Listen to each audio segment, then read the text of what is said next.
So, time check. We're at 5:48. We're going to open it up to questions from the audience. You were first. Question I guess I want to direct to both Scott and Tony. From the perspective of an alarm installing company, an obstacle I see is whether it be a Honeywell system or an IViewNow system or a PPVAR or an XYZ system that's coming out of the show upstairs, everything transmits in a different format, and it's got to go into the central station, and they don't all talk to each other. From a central station standpoint, I see an obstacle being, I've got to buy a receiver for an IViewNow, I've got to buy a receiver for Honeywell, and so on down the line. Is there going to be a transmission standard similar to what Contact ID has become on the digital dialer side of it, where no matter what brand of equipment you use, and no matter what central station you go into, they're all going to talk to each other? Well, I think that's sort of what, and I'm not plugging IViewNow, or maybe I am, but that's sort of their purpose, is to bring all these different kind of protocols together to give us a good, clean interface with the software. So it's a challenge today, but I think again we're excited about the IViewNow because it will kind of bring everything together. Yeah. So and I think I agree. There are different technologies that can bring things together, including IViewNow. I do think there's probably some standards work on protocols and things, and so that there are true standards. I think things that add a whole bunch of gear into the central station probably won't be great solutions. The technology today for central stations, whether it's cloud-to-cloud integration, I mean, there's a lot of different ways to do things now that make integration maybe a bit easier than it used to be. And I think standards do play a part. There will have to be some way of driving some type of standard into the central station software packages where developments can be less customized for every different type of software package. I know there's a couple people in the back of the room that are probably chewing on their tongue right now wanting to address that question, but that's going to be a sales pitch and they can talk to you afterwards. So, yes, sir. Are you saying that the IViewNow system can verified to be dovetailed into anybody's alarm panels? Unlike, I'm assuming Honeywell's is only going to be an Ademco related problem. IViewNow is across the board as is verified? Where's Larry? I know he's dying to talk now. You want to tackle the question? I can certainly talk to him offline, but I'll get with you, sir, afterwards and we can talk about it. So Larry's the president of IViewNow. He's in the back of the room. Larry, want to raise your hand? Okay. More than happy to go into the specifics for you both. I think Larry has some solid answers to your question as well. So, anyone else? Yes, sir. I was wondering, now that you've got the video with the saying a picture is worth 1,000 words, video's got to be worth millions or billions, and we've got the hook in law enforcement with that.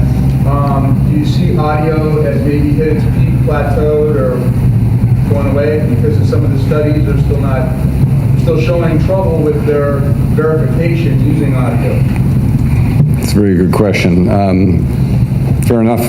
Question addressed to me, or okay.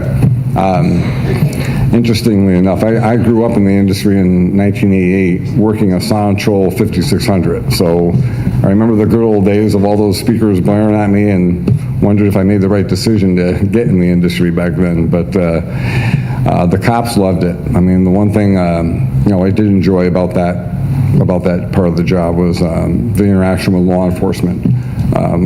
Totally different attitude. So Sonatrol continues to do well today. They're very much a approved, verified technology that's accepted by law enforcement. How does it compare to video?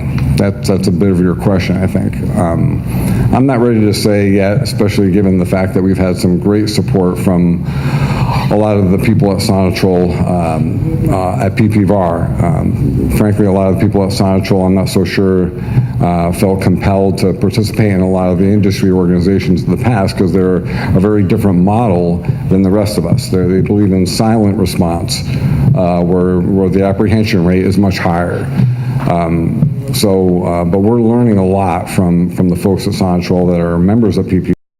We have an audio committee as well as a video committee, and the two committees are literally producing things that kind of overlap and show us what the advantages are to both.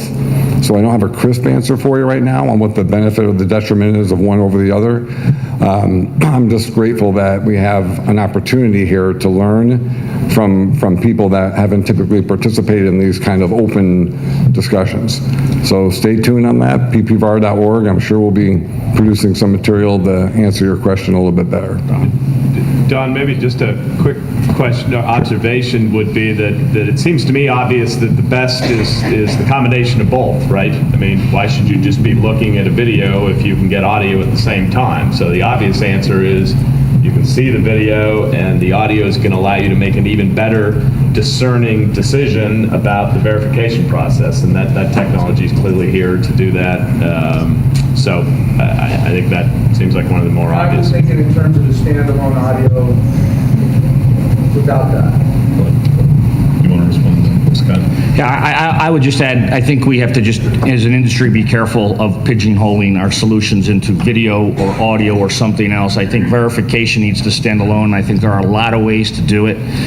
A security system, traditional security system as deployed today, control panel somewhere in a house, sensors spread out through the house, collects an awful lot of data and information of what's taking place in that house throughout the day.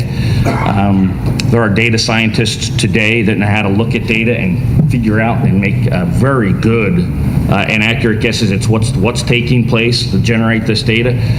So there could be a big data solution for verification in the not too distant future that eliminates the need for audio or video. There's a lot of really interesting technologies out there in development that could impact the space. So help us, brother, and get law enforcement to understand what they are. I'm sorry? I said, help us, brother, and get law enforcement to understand what they are. Just for me to chime in on what Scott was saying. We're at PPVAR, we're big fans of any kind of verification technology that law enforcement accepts as a definition of a witnessing or crime in progress. Right now, in our dialogue with law enforcement, and you heard it on the prior panel, I think they would offer that video by far, okay, is the best technology out there for now to afford the operator the ability to say that they're witnessing a crime in progress. Not saying that audio, okay, offers anything less in that respect, to my point earlier, but the other technologies that might exist either in development or production are the ones that we need to become aware of and more importantly make law enforcement aware of, because right now they have in their own dispatch policies that they're going to prioritize a response when they get a video event versus another kind of technology event. So, but that's literally our mission, to work with law enforcement to improve our knowledge on what technologies are available. Yes, sir. Alarm verification has actually been in the marketplace for a long period of time. Someone has actually mentioned back in the PVR days that capability existed. What statistics are there as to the market share that's currently going on in the alarm verification? So before I hand this to Mr. Mack there, I'll just offer that there is a little bit of a difference. My aha moment a few years back was when I realized that there's a different kind of thing called video verification. There was video verification that I always thought it was, guard tours and surveillance and that kind of thing, which requires, robust broadband and streaming video and those kind of things. And then there's what I call the new form of video verification, which is just that little simple 7 or 8 second clip that tells you why the alarm went off. And that was more, for me, the aha moment, like, oh, now the question is this affordable? And when I found out that it was affordable, now it became a question of, do I trust the operator to look at that video clip and make a different decision than they otherwise would have if they didn't have the video clip? And that's been my learning experience over the last 2 years, both personally and professionally with P1, to understand what the value of video verification has become. So now I'd prefer to hand it off to John to finish the rest of the answer. Yeah, look, there's no third-party statistics that accurately track it, so I'm not sure I'm going to be able to quote you something that's terribly accurate. I would tell you, I think the amount of video in the residential market for verification is very small in the U.S., for sure. I mean, we have pretty direct evidence of that. I think the evidence for video solutions as part of small business systems is probably very high, but how much of that is linked to the alarm system for verification, I think, is much lower. But there's video in all kinds of businesses today, so the penetration for video in businesses is very high. I think we're seeing a movement. You could probably hear both Chuck and Don tell you the substantial percentage of their national accounts, commercial customers are looking much more seriously and deploying video much more significantly. So I would bet that a high percentage of new national accounts alarm deployments include video verification or video systems. So there's a couple of sound bites, and then we all talked about Europe. 100% of the systems going in Spain and France and many of the Nordic countries have some sort of, and again, I'm going to call it image verification because that's really what it is. Any more questions? Okay, we're bumping up against our time, 5:59. I just wanted to thank everyone for coming to our event.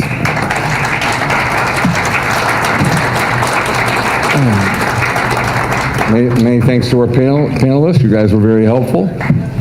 Thanks for coming. Enjoy the rest of your evening.